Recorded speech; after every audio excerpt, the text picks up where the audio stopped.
Écoutez, habituellement, on étudie, nous, à l'Église baptiste de Shawinigan-Sud, la parole de Dieu chaque dimanche matin. On étudie le livre de 1 Corinthiens ces temps-ci. Mais on a pris une courte pause pour parler du pastorat parce que les membres de l'Église ici vont se décider sur la nomination là, ou non là, de Michael et Patrick, qui sont pasteurs en formation depuis environ 3 ans et demi. Habituellement, depuis 5 6 ans, ceux qui ont une bonne mémoire ou qui sont attentifs aux détails, j'ai la tradition de faire un message sur le mariage, un message biblique sur le mariage le week-end de la Saint-Valentin. J'ai fait cette année une exception à la demande de plusieurs après le dernier message que j'ai fait où j'ai comme amené une quantité un peu démesurée là, d'informations bibliques sur le pastorat là, en 45 minutes. Il y a plusieurs frères, là, dont Michel, dont Armand, des frères qui m'aiment assez pour toujours dire les choses telles qu'elles sont. Là, puis ils m'ont dit: Hey Mathieu, ça vaut la peine d'avoir un deuxième message. Fait que je me suis dit: bon, on va. C'est rare qu'on nomme des pasteurs, hein.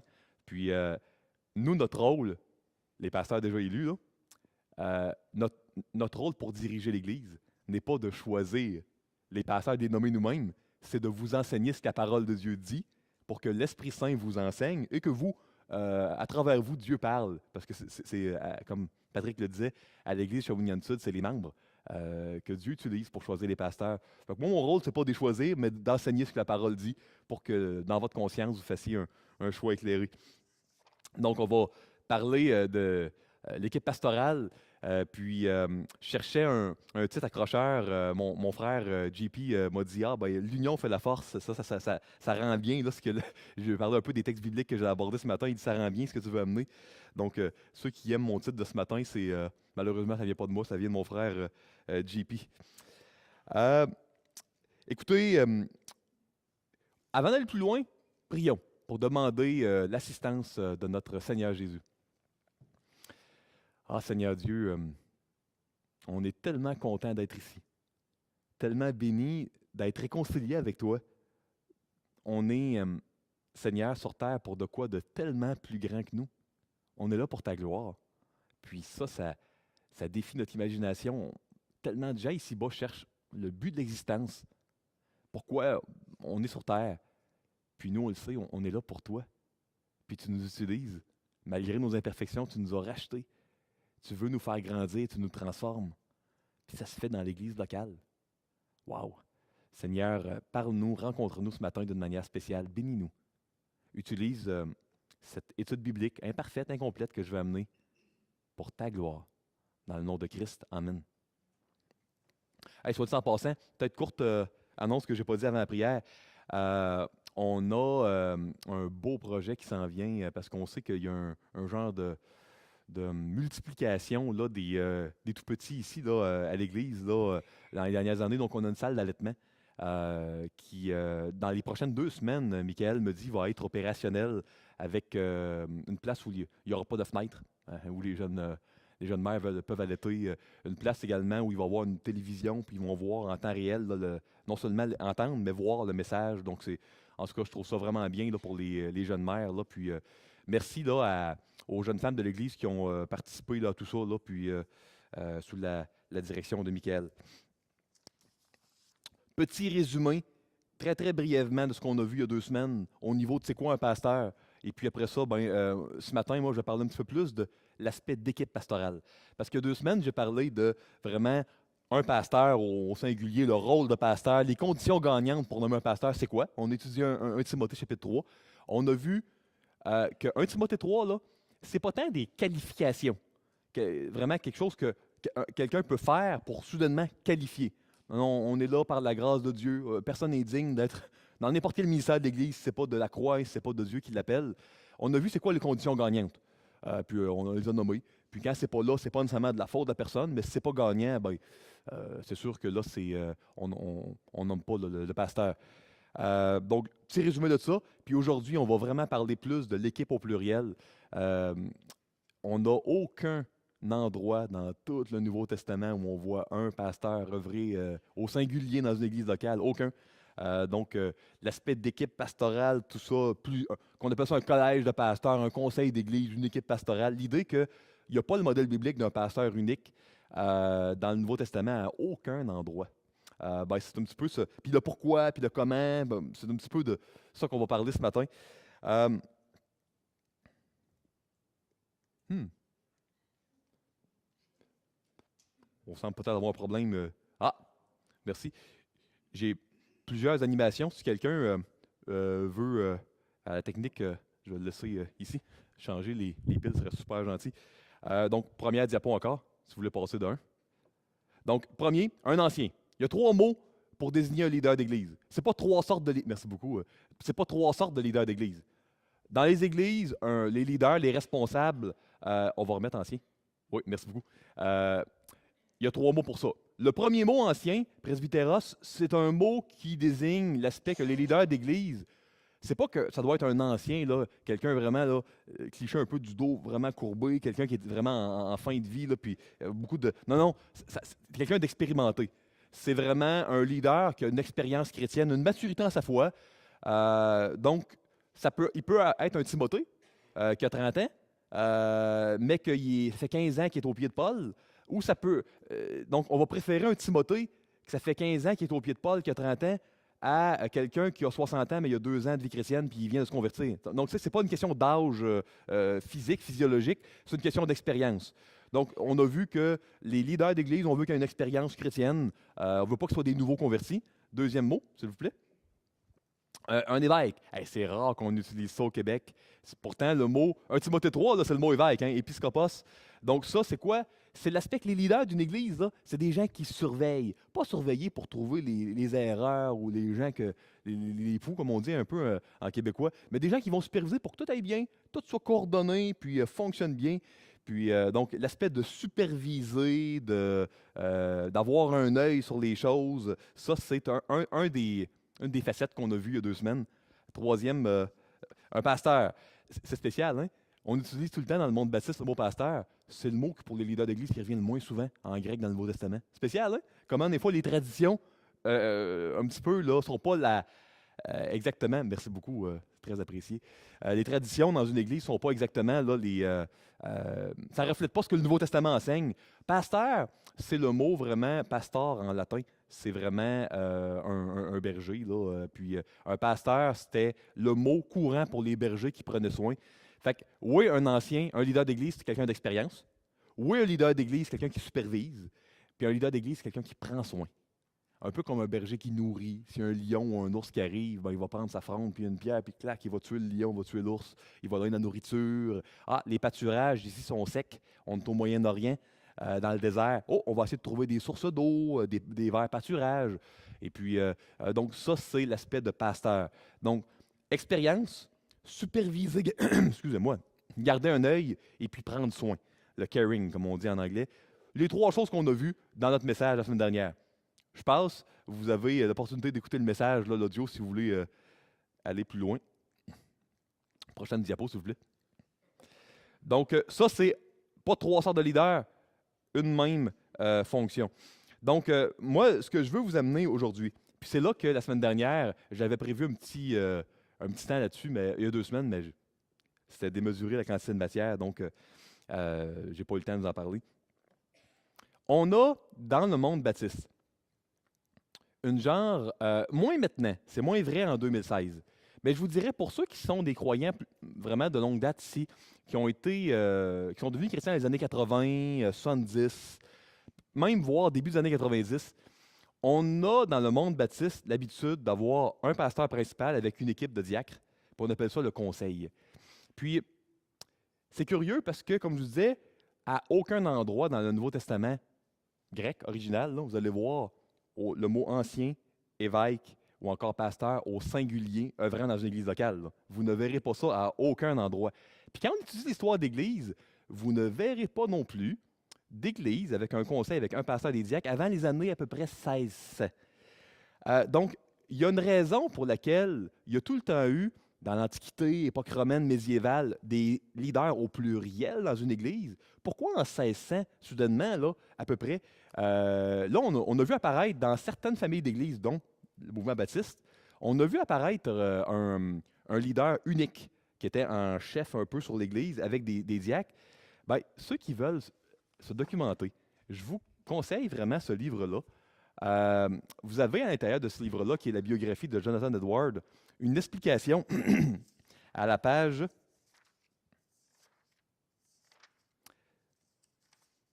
344 et les suivantes. Vous avez l'explication pourquoi vraiment au niveau là, des années 1600, 1700, on a vu vraiment apparaître cette forme-là qui n'était pas biblique, puis qui dans les quand même les 1600 premières années d'histoire de l'Église, on ne voyait pas non plus beaucoup. En très très bref, les raisons étaient que on sait qu'il y a eu, après le Moyen Âge, dans la Renaissance, le siècle des Lumières, on a eu un genre de mouvement là, où l'autorité était de plus en plus mal vue, que ce soit en Europe ou ailleurs. On sait, Révolution française, on a mis de côté, là, on a guillotiné le roi de France, et puis maintenant c'était le peuple là, qui allait prendre les décisions. On a vu dans plusieurs pays du monde la monarchie qui ont été renversées, démocratie qui s'installe. Donc, l'idée d'un roi ou l'idée d'autorité était de plus en plus contestée. Puis, vous savez, quand on a une équipe de plusieurs leaders dans une église, c'est plus difficile de trouver dans une église 4-5 leaders qui connaissent bien la parole puis qui vraiment là, ont les qualifications adéquates que d'en trouver un. Vous êtes d'accord avec moi? En trouver un, c'est plus facile que 4-5. Hein? Je pense que tout le monde est d'accord là-dessus. Ben, dans une époque, à partir des années 17e siècle, 18e siècle, où là, les gens scrutent. Hein, le roi ne faisait pas l'affaire, on l'a guillotiné, puis on scrute. Et puis on est très, très critique envers l'autorité. Ça devient difficile dans une église de trouver une seule, de trouver 3, 4, 5, 6 personnes. On en trouve une. En même temps, ben, c'est plus facile aussi financièrement de libérer une que plusieurs. Fait qu'il y avait comme plusieurs avantages. On avait aussi le modèle catholique. Veut ou pas, qu'on l'avoue ou pas, le mouvement protestant, là, il y a eu une influence avec le mouvement catholique. On sait que dans les églises catholiques, il y avait un curé par paroisse. Donc, il y a eu plusieurs raisons historiques qui expliquent pourquoi on a peut-être dévié un petit peu du modèle biblique avec un seul pasteur dans ces années-là. Ceux qui lisent l'anglais, ça, c'est un bon bouquin là-dessus. Ceux qui lisent pas l'anglais, le meilleur livre à ma connaissance en français, ceux qui veulent dire, moi, là, je veux vraiment prendre une décision éclairée, je veux me documenter là-dessus. Ce que la parole de Dieu enseigne au niveau de c'est quoi un pasteur, puis pourquoi une équipe. Les Anciens, qu'en dit la Bible de Alexander Strauch, le meilleur livre en français, à mon opinion, là, sur ce que la Bible enseigne là-dessus, c'est édité par l'édition Impact au Cap. Vous allez voir aussi les explications. Si vous dites, hey, moi j'ai été élevé avec un pasteur senior des diacres, il me semble, c'est vraiment. Puis je ne lis pas l'anglais, pourquoi que ça a changé? Puis c'est vraiment vrai que dans le Nouveau Testament, on ne voit pas d'exemple. Allez vous acheter ce livre-là. Vous avez toutes les explications, ils partent même de l'Ancien Testament, puis de comment dans l'Ancien Testament, dans chaque communauté, les tribus, il y avait des conseils d'anciens qui étaient là, à la tête du peuple, puis comment c'était dans le plan de Dieu. Fait que ça, c'est un autre très, très bon livre que je vous conseille vivement, ceux qui veulent lire un peu sur le pastorat, puis se documenter. Donc, l'importance d'une équipe. On va parler des avantages, puis du fonctionnement, puis de la manière de faire, puis je vais vous montrer les textes bibliques. Mais ultimement, la raison pour laquelle on veut une équipe de leaders, quand c'est possible, c'est sûr que si tu fondes une église en Afrique quelque part, ça se peut qu'au tout début, il n'y ait pas une équipe, que tu sois seulement l'implanteur, le missionnaire qui a implanté. Là. Mais pourquoi, très très tôt, tu vas avoir une équipe de leaders? Ce n'est pas à cause des avantages que je vais vous présenter. C'est parce que c'est biblique. On veut suivre la Bible. Aussi simple que ça. D'un fois, on voit les avantages. D'un fois, on ne les voit pas. Parce qu'il y a bien des affaires dans la Bible qu'on ne comprend pas. Mais vraiment, pourquoi je prends du temps pour vous expliquer ça? Je sais qu'on est dans un domaine où nos traditions baptistes n'étaient peut-être pas au diapason de ce que la Bible enseigne. On a depuis 2003 à peu près à l'Église baptiste chez Union Sud retourné vers une équipe égaux d'anciens pasteurs. Donc, je voulais un petit peu réexpliquer que c'est le modèle biblique, comment ça fonctionne. Puis la raison pour laquelle on va aller vers une équipe, c'est pas qu'on voit plus d'avantages ou moins d'inconvénients, c'est parce que c'est le modèle biblique, c'est ce que la Bible enseigne. Donc, par la foi, on veut faire vraiment ce que la parole enseigne. Fait que l'importance d'une équipe, c'est biblique, c'est pour ça qu'on veut aller vers ça. Je vais vous montrer quelques textes bibliques là. Donc, Paul avait vraiment une vision d'équipe pastorale. Vous allez voir dans toutes les églises que Paul a fondées, sans exception. Lisez les actes. toujours l'aspect d'ancien au pluriel. Vous ne le verrez jamais implanter un ancien dans une église. Puis pourtant, c'est des nouvelles églises là, qui viennent de commencer. La parole n'est pas écrite. Les gens ne sont pas formés, ils n'ont pas beaucoup de connaissances. Toujours, 100% des cas, Paul qui nomme des anciens au pluriel. Spécial quand même. Hein, il y a un genre de clash contre-courant avec notre culture. Puis, en tout cas, j'espère heurter personne. Je sais que des fois, quand on enseigne des trucs que la parole dit qui sont contre-culturels, que la société pense différemment, ou encore qu'on a été habitué à nos traditions différentes, des fois, ça nous surprend, ça nous saisit. Écoutez, nous, on est une église fondée sur la parole ici à Shawinigan-Sud. On veut être humble, et puis il y a sûrement des choses là, que moi, je vous enseigne, là, puis que les frères ici qui sont pasteurs avec moi vous enseignent, dans 10 ans, si on reste fondé sa parole, le Seigneur va nous enseigner, l'Esprit Saint va peut-être dire, hey, finalement, il y avait des angles morts dans ce qu'on croyait il y a 10 ans, puis on va se rapprocher encore. Il faut tout le temps être enseignable, puis se rediriger, puis se laisser enseigner par la parole de Dieu, parce qu'il n'y a aucun homme ou aucune tradition là, qui est parfaite et digne de confiance à 100%. Donc, on voit également ici à l'Église de Jérusalem là, la crédibilité d'une équipe.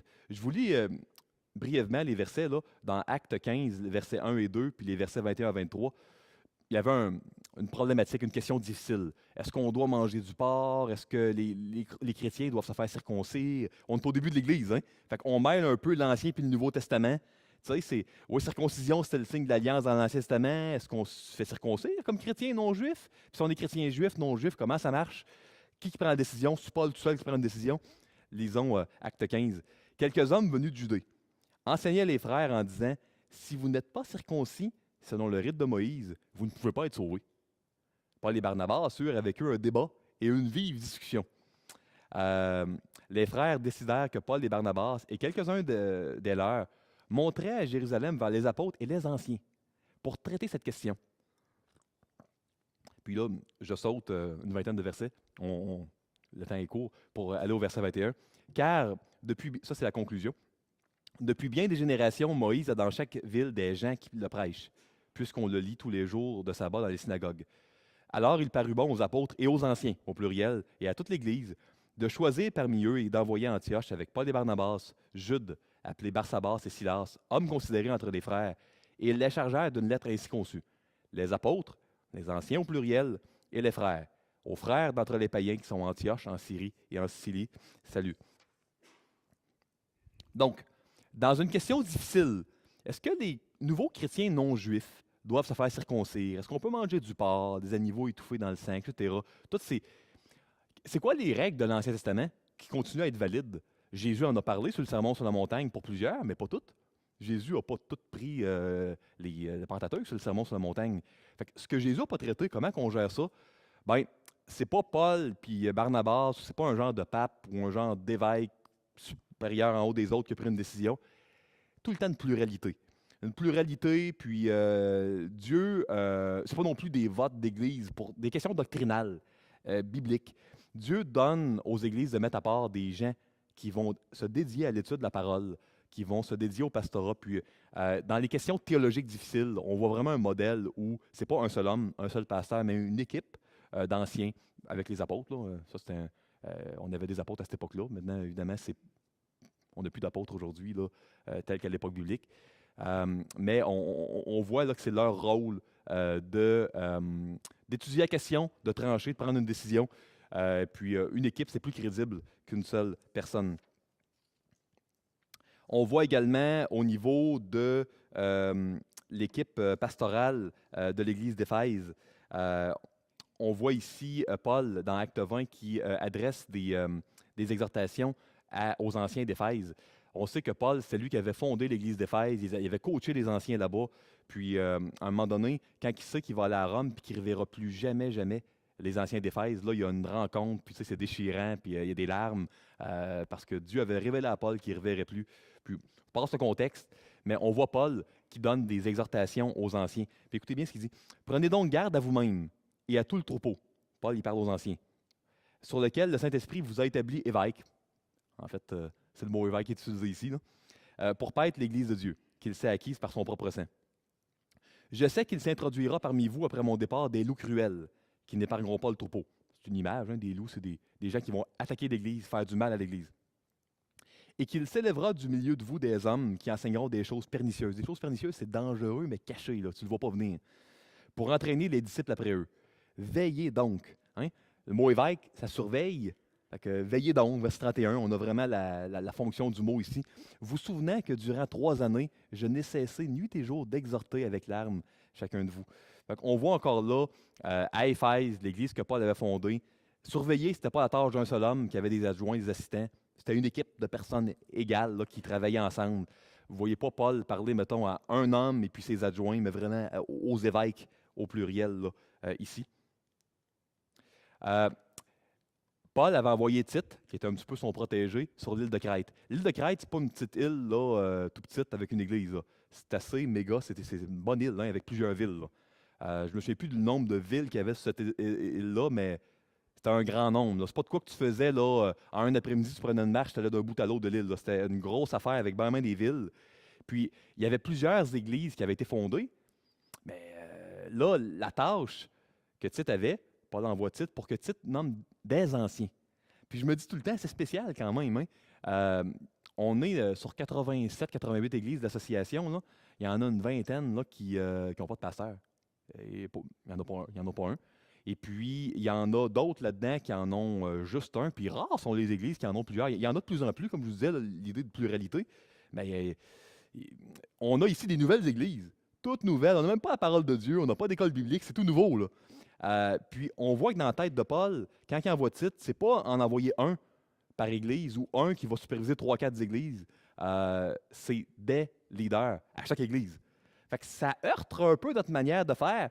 C'est le modèle qu'on voit là. C'est sûrement pas tous des as, là, les anciens qui ont élu dans les églises, là, qui ont nommé, là, que Tite a nommé, qui connaissaient très, très, très bien l'Ancien Testament, mais sûrement que Tite a pris les gens les plus matures, expérimentés, qui prenaient soin. Et puis, même si c'est Tite qui a nommé et non les églises qui ont élu, ben, dans ce contexte-là, certainement que Tite avait un discernement puis s'assurait aussi que c'était des gens que l'Église voyait puis reconnaissait. Le texte ne dit pas, mais on peut le supposer, je pense, en toute bonne foi. Et puis on a dans Tite là, des instructions sur comment, Paul dit à Tite, comment tu dois les choisir d'ailleurs, là, choisis des gens avec telle caractéristique. Mais on n'aura pas dans Tite, comme dans Timothée, l'idée qu'ils soient très expérimentés des nouvelles églises. Fait que c'est sûr que Paul il s'adaptait là, au niveau des conditions gagnantes. Écoutez, je pourrais vous citer dans Jacques 1, on voit vraiment Jacques qui parle des églises dans l'Empire romain, puis encore là, les anciens au pluriel, des leaders au pluriel. Je pourrais vous parler de tous les passages qui parlent des églises, du pont, la Galatie, Cappadoce, Asie. Ça, c'est tout en Asie mineure, dans le coin de la Turquie en passant. C'est les noms de régions-là qui n'existent plus, là, qui existaient il y a 2000 ans. Chaque occurrence, chaque endroit où c'est nommé, tout le temps au pluriel. Aucun endroit, pas un, où on a l'exemple d'un leadership d'église avec un évêque, un pasteur, un homme au singulier. Donc, ça, c'était un petit peu l'espèce de survol. Ceux qui veulent vraiment là, avoir la version longue, puis une étude attentive de chaque endroit où il y a des anciens pasteurs évêques, achetez-vous ce bouquin-là. Très complet, ça vaut vraiment la peine.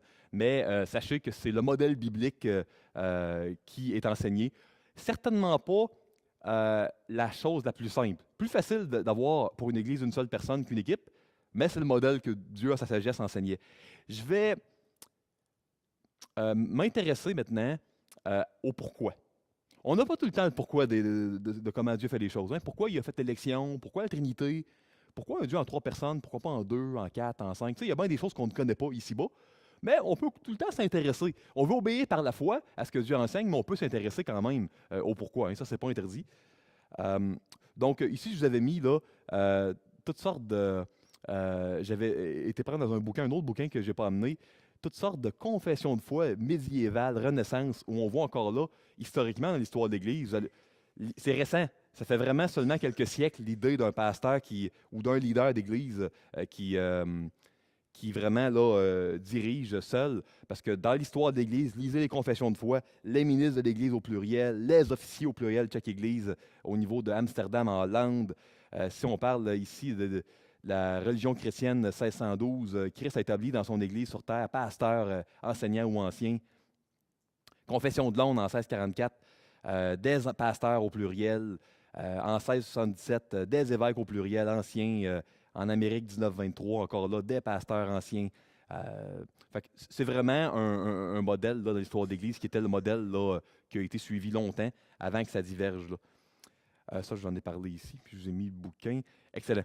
Ici, je vous ai mis, ça c'est mon opinion moi. Là, j'étais dans ce que la Bible enseignait. Là, je tombe vraiment dans des réflexions sur peut-être le pourquoi, mais c'est pas tiré directement du texte ici. Là. Fait que vous avez tout à fait là, le loisir d'être en accord ou être en désaccord. On est dans les réflexions. Moi, j'ai l'impression. Pourquoi Dieu a fait ça comme ça? Alors que c'est plus compliqué, plus difficile.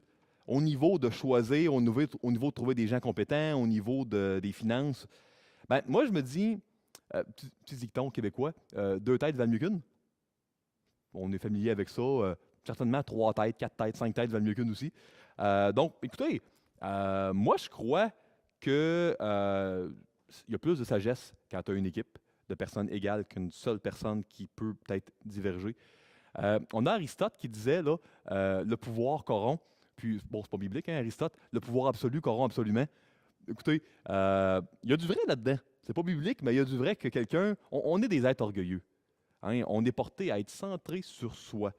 Fait que quelqu'un qui a la charge d'une organisation non chrétienne ou d'une église seule, c'est sûr que ça peut être à un moment donné plus facile de tomber. Plus de dons également. Écoutez, on s'entend que dans une direction d'église, il peut y avoir un des leaders qui a des dons d'évangéliste, puis lui, il va pouvoir amener une direction là-dedans. Puis quand il y a des décisions qui se prennent à l'équipe pastorale au niveau de l'évangélisation, ben là, ça va être. Tous les anciens, on va s'entendre pour que celui qui a le don d'évangéliste, lui, puisse peut-être avoir un genre de droit de veto à cette décision-là. Puis si dans une autre décision qui est au niveau de prendre soin, de la relation d'aide. Peut-être qu'il y en a un qui est doué là-dedans, que les gens vont lui donner une préséance pour prendre cette décision-là. Puis pour des décisions qui touchent peut-être, je ne sais pas moi, l'administration de l'Église. Peut-être qu'il y en a un dans l'équipe pastorale qui est doué au niveau administratif, au niveau de la gestion. Lui, on va lui laisser, il y a une sagesse spéciale, on va l'écouter. Donc plus de sagesse, plus de dons. Plus de fermeté aussi. On voit que Paul Barnabas, qui devait avoir toute une carrure quand même là, dans les actes, n'ont pas réussi à régler tout seul là, l'idée de la circoncision puis des viandes sacrifiées, excusez-moi, c'est-à-dire du porc puis des viandes là, qui étaient non permises pour les Juifs. Par contre, avec tous les anciens de Jérusalem, là, ils ont envoyé une lettre, ils ont pris une décision, puis ça, il y a une fermeté, c'est plus facile. Encore là, c'est intimidant quand tu as beaucoup, beaucoup de pression. On le voit que je ne veux pas faire de médisance ici, mais je pense que cette communauté, c'est de connaissances publiques ici en politique. Politique en général. Là, je ne parle pas d'une municipalité ou d'un maire en général ou d'un premier ministre en général. Mais vous le savez, hein, le premier ministre va promettre quelque chose avant les élections, ou même après. Là, soudainement, tu as des manifestations, tu as des pétitions, ou encore, tu vois que quelqu'un a donné des enveloppes ou de l'argent, puis là, soudainement, avec la pression du public, le leader change d'avis. Puis à un moment donné, il y a de la pression, puis ça change. Fait que, tu sais, c'est sûr qu'une seule personne, c'est plus facile de faire changer d'avis s'il y a de la pression qu'une équipe qui s'entende, disant non, c'est vraiment la bonne chose à faire. Également, moi, je crois que au niveau des erreurs, la parole de Dieu dit le salut dans le grand nombre de conseillers. Vrai? C'est la parole de Dieu. On a, en passant, saviez-vous qu'on avait ce verset-là qui revient 2 fois dans les Proverbes? Pas une fois, ça revient 2 fois, ce verset-là. Donc, oui, quand on est plusieurs personnes qui conseillent, plus facile de ne pas faire d'erreur. L'idée également de prévenir contre l'épuisement et le découragement, c'est un point qui est très, très vrai. Moi, je le sais bien, là, vous savez que je travaille au centre de counseling à Longueuil. On a tellement de pasteurs en burn-out, en épuisement. Pourquoi? Bon, c'est comme d'autres jobs dans la société qui est à haut niveau de stress. On sait, entre autres, que il y a certains travails dans les institutions financières où il y a beaucoup de pression, d'objectifs, auto de burn-out. On sait que les enseignants au secondaire, auto de burn-out. Pourquoi? Pasteurs, enseignants dans les institutions financières. C'est des jobs qui ont un haut niveau de stress, tout simplement. Puis, écoutez, moi, je crois que, tu sais, quand tu as un seul pasteur puis il tombe en arrêt, là, 1 an, c'est pas évident pour une église. Tu sais, des fois, l'église là, est comme fait du surplace, les opérations sont arrêtées. Quand tu as une équipe, s'il y en a un burn-out qui a besoin de prendre un repos, les autres sont là pour pallier, la vision, la coordination continue. Donc, je crois que ça vaut la peine. mon opinion, plus de personnalités différentes. Vous savez, comme personnes qui prennent soin, qui supervisent, qui enseignent, il y en a qui peuvent vraiment cliquer et dire hey, moi, là, Mathieu, ça connecte bien au niveau de sa personnalité, les exemples, comment il parle. Tu sais, on dirait que je comprends bien quand il enseigne, puis quand ça va pas bien, ça va bien. Il y en a d'autres qui vont dire non, moi, Mathieu, ça clique pas. Ça clique pas, puis il parle, puis j'ai de la misère à rester concentré, puis coudonc, sa personnalité, ça me revient pas. Je l'aime bien, mais c'est pas personnel, mais ça me revient pas. Bon, ben tu sais, au moins, si t'as un Monsieur Mitchell, ou t'as un Patrick, t'as un Michael, ben, il y en a probablement un dans la gang, ça va cliquer plus. Fait que ça permet de rejoindre plus de personnes. Donc, je pense que ça serait très arrogant pour un pasteur de dire moi, je vais rejoindre tout le monde, je suis tellement bon. Tu sais, c'est raisonnable. Je pense qu'on doit être honnête. Il y a un style qui peut mieux cliquer avec certains, un autre style avec d'autres. Soyons humbles. Je me dis, une équipe, on va rejoindre plus de personnes. Ça, je pense que c'est important. Ce que j'aime bien, moi, des équipes pastorales, ça, c'est tout en passant, je vous partage mes réflexions. Hein. Vous avez vraiment le droit de ne pas être d'accord. Avant, là, au niveau des passages, quand je vous parlais que c'était en équipe dans le Nouveau Testament, ça, c'est biblique. Ça, c'est Dieu qui le dit. Ça, ici, c'est mon opinion. Des gens qui ont été sur le marché du travail un petit peu. Je ne vous dis pas que c'est pas correct là, si quelqu'un devient pasteur n'a jamais été sur le travail séculier. Opinion personnelle, puis je peux être complètement dans l'erreur. Je crois que ça aide quand on a au moins quelques-uns dans une équipe pastorale qui ont travaillé séculier, qui ont eu le stress de gagner leurs sous, qui ont expérimenté la pression d'avoir un patron au travail, de vivre des injustices. L'idée, là, tu sais, les dirigeants d'une église qui enseignent, là, tu veux être un modèle, puis inspirer, puis prendre soin de gens qui vivent une réalité. Là. Que au travail, c'est pas tout le temps facile. Peut-être qu'on a été mis à pied, peut-être tu as des objectifs, peut-être que tu as eu à suivre à un moment donné, tu as eu de la misère à rejoindre les deux bouts, il faut que tu budgètes. D'avoir au moins 2 ou 3 personnes dans une équipe pastorale qui, eux, soit ils sont sur le marché du travail ou ils l'ont été durant un bon bout de temps, puis ils ont eu à faire face au même stress que monsieur, même tout le monde vive. Moi, je trouve que c'est pertinent. Je trouve que c'est très aidant. Ça aide à ce que le pasteur ne soit pas dans une tour d'ivoire, que lui, il vit une réalité là, que vraiment, là, qui est très, très différente des autres. Puis là, il enseigne. Des gens dans l'Église, ils disent, coudonc, je veux bien croire qu'il prie 5 heures par jour. Mais moi, je veux dire, je travaille, là. Je fais du 8 à 4, du 8 à 5, puis c'est pas facile, puis j'ai du temps ça, puis des fois, je fais du temps supplémentaire obligatoire parce que je suis infirmière à l'hôpital, puis il vit pas ça, lui, là. Donc, c'est plus facile, je crois, quand il y en a qui ont été sur le marché du travail ou qui le sont, tu sais, ils ne sont pas obligés de tout l'avoir fait. Il peut y avoir des exceptions, mais quand il y en a au moins un ou deux dans la gang, dans l'équipe pastorale, je pense que ça aide. Mon opinion. Donc, ça se trouve à être vraiment mon opinion sur le pourquoi là, que Dieu a enseigné un modèle d'équipe. Écoutez, il y a des rôles dans une équipe pastorale qui sont communs à tous. Lisez un Timothée, lisez Tite. Tous les pasteurs devraient être aptes à enseigner. Ça ne veut pas dire qu'ils prêchent tous ici, mais ils seraient au moins être supposés comme aptes à enseigner dans le 1-1. Ma tournure de phrase a vraiment mal sorti. Ils devraient tous être capables d'enseigner au moins dans le 1-1. Bon, c'est mieux ça. Ils ont un rôle de direction. Pastorale, c'est vraiment l'aspect de prendre soin. Diapo suivante. Par contre, il y a des rôles spécifiques. Comme par exemple, dans l'équipe pastorale, on a un monsieur Mitchell qui, lui, il a un lien, il est souvent à l'association baptiste, vice-président de l'association, s'occupe des aînés, tu sais, panier de Noël, tout ça. Qui a besoin de sous n'arrive pas ici à l'église, les pauvres. Monsieur Mitchell, c'est un rôle qui lui est plus spécifique. Diapo suivante. Moi, je m'occupe beaucoup de la coordination, donc m'assurer que il y en a au moins un dans la gang, dans l'équipe pastorale, qui couvre pas mal tous les ministères, que les choses le plus possible sont bien ficelées. Je suis souvent en communication avec Nat et puis avec Gilles au niveau, être sûr que les budgets, ça tient la route, c'est respecté, que tout balance. Donc, au niveau de l'enseignement, les programmes d'enseignement, j'ai le privilège là, de coacher là, Michael, Patrick et puis Francis. Puis c'est vraiment un privilège. Puis je les vois me dépasser dans les dons que Dieu leur a donnés là, dans différents dons. Là, puis c'est vraiment, vraiment stimulant pour moi. Ça me donne beaucoup de joie. On a un Patrick qui est vraiment, lui, l'évangéliste de la gang pour l'instant. Là, puis il y a un don dans l'accueil. C'est un administrateur, l'animation. Il est vraiment fort dans l'animation au niveau de l'Église. Conducteur de réunion, déplaceur. Michael, qui, lui, au niveau des groupes de prière, a vraiment des habiletés là-dedans. La mission, le membership, les nouveaux membres, baptême. On a un Francis qui vient d'arriver. Fait que c'est sûr qu'il est en observation. Ça paraît un peu, là, hey, les gens ont toutes 4-5 choses, lui, il en a juste 2. Puis observation, pourquoi? Ben, il vient d'arriver.